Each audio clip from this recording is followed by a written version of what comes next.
Éternel notre Père, je veux te rendre grâce.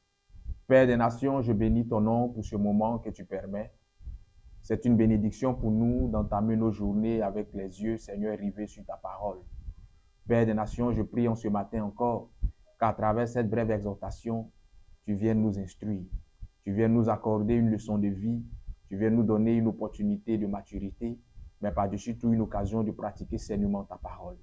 Je prie que cette journée soit, Seigneur des armées, l'opportunité de manifestation de ta gloire dans nos vies et dans tout domaine de nos activités. Et que par-dessus tout, ta protection soit notre partage, ainsi que le partage de nos différentes familles. Béni sois-tu parce que tu le fais. Au nom de Jésus que j'ai prié. Amen. Je vous salue tous dans le nom puissant de Jésus-Christ de Nazareth, vous qui êtes membres du temps des paroliers, vous qui nous suivez ici et partout dans le monde. Que la grâce, la faveur et la bénédiction de notre Seigneur Jésus-Christ soient sur chacun et chacune de vous. Bienvenue à notre dévotion matinale qui aura pour thème « N'ayez pas peur ».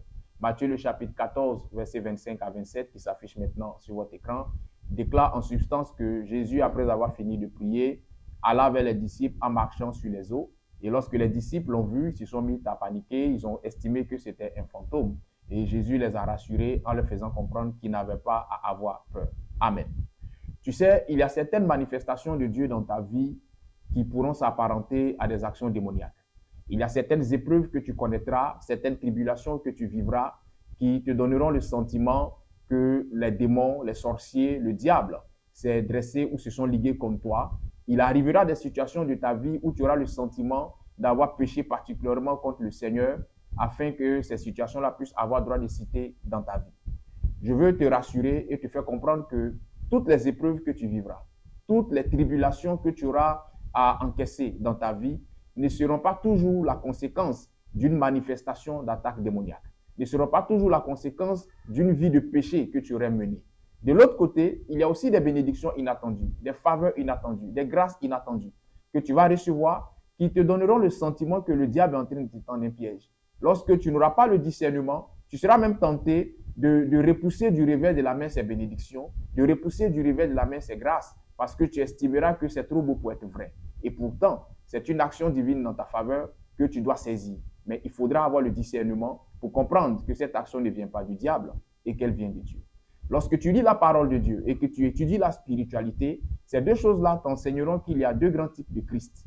Il y a le Christ figuré que nous connaissons tous, qui répond à nos normes, qui répond à tes normes, qui répond à ta logique, qui répond à tes principes humains et charnels. Ce Christ figuré qui est logique, qui agit tel que tu as pensé. Et de l'autre côté, il y a le Christ transfiguré, qui est celui-là qui peut te surprendre, qui est celui-là qui peut te mettre au cœur d'une épreuve déconcertante, au point que tu auras le sentiment que c'est le diable qui s'est dressé contre toi, et qui peut te mettre aussi au cœur d'une bénédiction inattendue, au point que tu as l'impression que le diable est en train de te tendre un piège. Ce Christ transfiguré parfois fait peur. Ce Christ transfiguré parfois nous met dans l'effroi, nous met dans la crainte.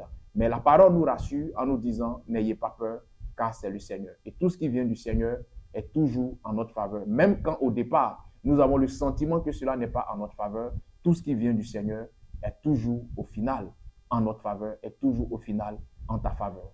Je prie pour toi qui es animé d'une peur face à une situation éprouvante, pour toi qui es animé d'une peur face à une bénédiction inattendue, je prie, si cette bénédiction vient du Seigneur, si cette épreuve vient du Seigneur, je prie que le Seigneur, par son esprit, te rassure et te fasse comprendre que c'est lui qui est à tes côtés et c'est lui qui est en train d'œuvrer en ta faveur. Tu ne comprendras peut-être pas ce qui se passe sur le coup, mais avec le temps, par l'Esprit de Dieu, tu réaliseras que le Seigneur est en train d'œuvrer en ta faveur. Que le Seigneur te bénisse et que sa grâce soit sur toi. Shalom chez vous. Dieu est bon en tout temps.